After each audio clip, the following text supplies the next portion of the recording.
Hey, have you ever found yourself saying some version of, they owe me?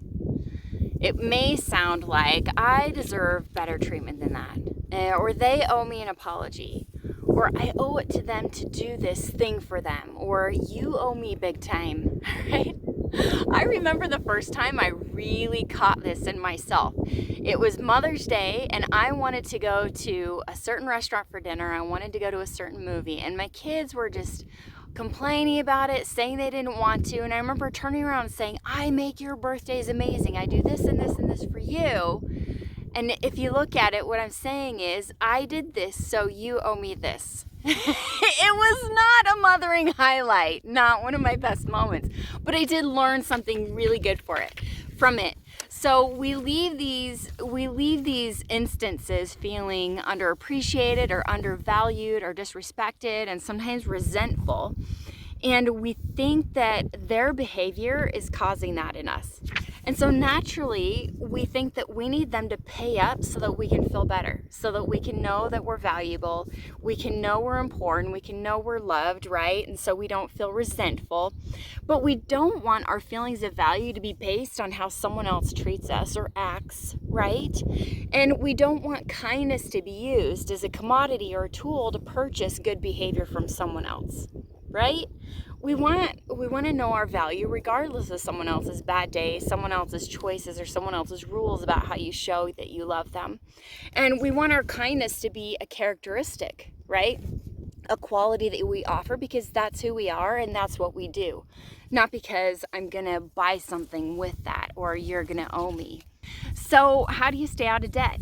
How do you stay out of emotional debt so you don't owe them, they don't owe you, no one's a debtor, no one's a creditor, you don't have to take that role.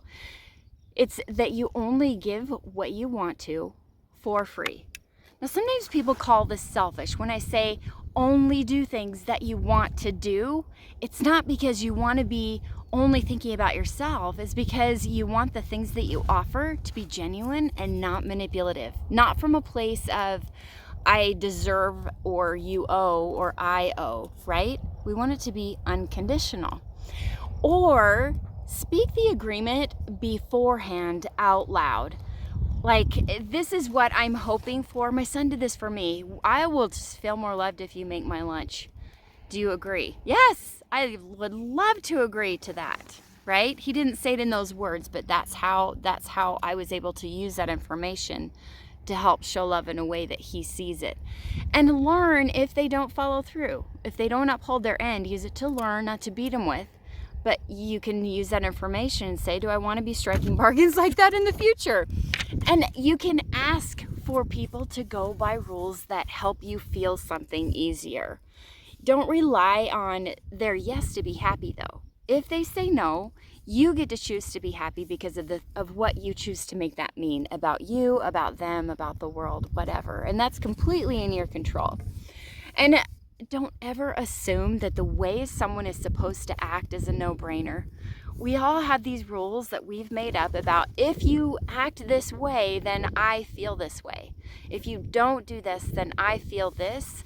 We all have our own rules, and really all we do is we try to validate them. And if someone else doesn't agree with our rules, then we go and we rally allies and try to compare rules and say my rule is more valid than your rule. It just sets us up for crazy, right? Just don't assume it's a no-brainer and save yourself some work and effort. This just totally releases us from a debt or a creditor position. We get to offer the good things that we have to offer without any condition. It's free. It's because that's who I am. It's because of what I do. It's because I love you and that's just what I wanted to do. We take our power back, the power to meet our own needs and treat ourselves and tolerate treatment for how we believe we should be treated. We don't leave that up to someone else, and we certainly don't base our value on it. We know our value. Someone else doesn't value it, then we get to decide whether we're going to continue to expose ourselves to it or not, right? We can ask for a change. If they say no, then we have the ability to fill out our own action line. We don't need someone else to do that for us, or fill out our feeling line, or fill out our thought line, if you've been following and know what the model is. This is the recipe for freedom. Doing what you want to do is actually freedom in so many ways because you get your power back. And I'm all for anything that takes us out of debt and gives us freedom. Okay, all right, no more owing anything. Just do it because